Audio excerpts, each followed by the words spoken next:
Eala heads to Melbourne for Kooyong Classic. Manila, Philippines. Alex Eala will play in her final build-up for the Australian Open at the Kooyong Classic in Melbourne. The exhibition tournament is set from January 13th to 15th. The field also includes retired netter and now commentator Daniela Hanchichova, as well as world number 121 Priscilla Hahn of Australia and number 69 Donna Vekic of Croatia. Eala and Vekic just battled at the ASB Classic round of 32 last Tuesday, with Eala eking out a come-from-behind win, 4-6, 6-4, 6-4. After the Kooyong Classic, Eala will make her Australian Open debut on January 18th. The morning air felt lighter the moment Alexandra Eala zipped her bag shut. Not because it weighed any less. Rackets, shoes, notebooks, expectations all pressed together inside.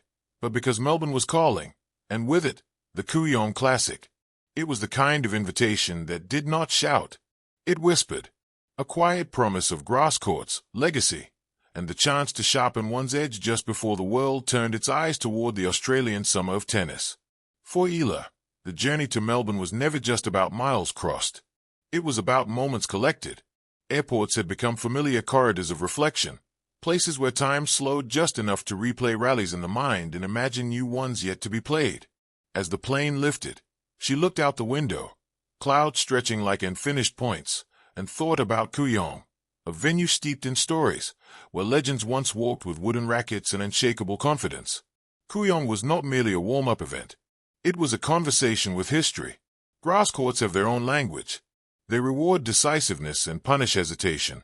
The ball skids low, the rallies shorten, and every step demands balance and belief. For a player like Eala, whose game has been shaped by discipline, adaptability, and relentless learning, grass was both a test and an invitation. It asked, "How brave are you willing to be today?" Melbourne welcomed her with a summer sun that felt different from any other. It was brighter, sharper, as if the city itself was aware of the tennis calendar and decided to dress accordingly. The Kooyong Lawn Tennis Club sat quietly, elegant and unassuming, its grass courts manicured with the care of a museum curator. Walking through the gates, Eala felt a familiar flutter, nerves mixed with gratitude. This was a place where preparation mattered as much as performance. Practice began early. The sound of the ball on grass was crisp, almost polite, a soft thwack followed by quick footsteps. Coaches spoke in low tones, adjusting grips, footwork, intent. Every drill had a purpose: shorten the backswing, move forward, trust the slice, finish at the net. Eala listened, absorbed, and adapted. She had learned long ago that growth came not from resisting change, but from welcoming it. Between sessions, she sat on a bench near the court, towel draped over her shoulders, watching other players train. Some were veterans, their movements economical and calm. Others were young, explosive, eager to announce themselves. Kooyong brought them all together, not in competition alone, but in shared preparation. There was respect here, an unspoken agreement that everyone was chasing something bigger than a trophy. For Eala, that something had always been clay.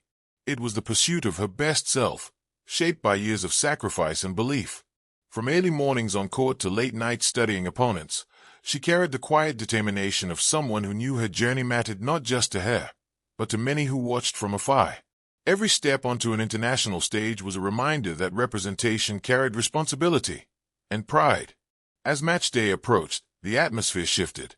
The stands, though not massive, felt close, intimate. Fans leaned forward, eager to witness tennis played not for survival, but for readiness.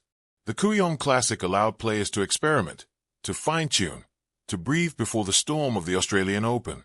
Yet, once the first ball was struck, competition took over. Pride does not take warm-up lightly. When Eala stepped onto the court, she felt grounded.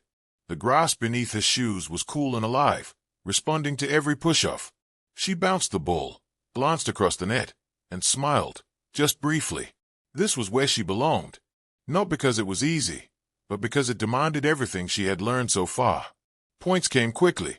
Serve, return, approach. Win or lose, each rally taught her something.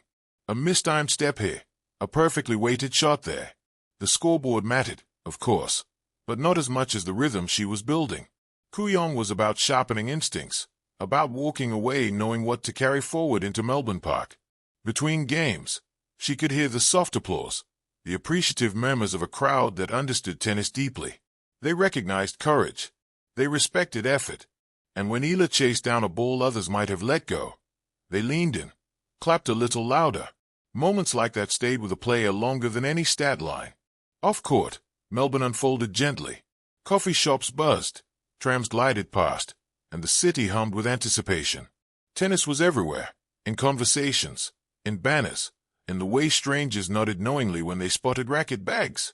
Eala took it in stride, enjoying brief walks, quiet meals, and calls home that reminded her why she started this journey in the first place.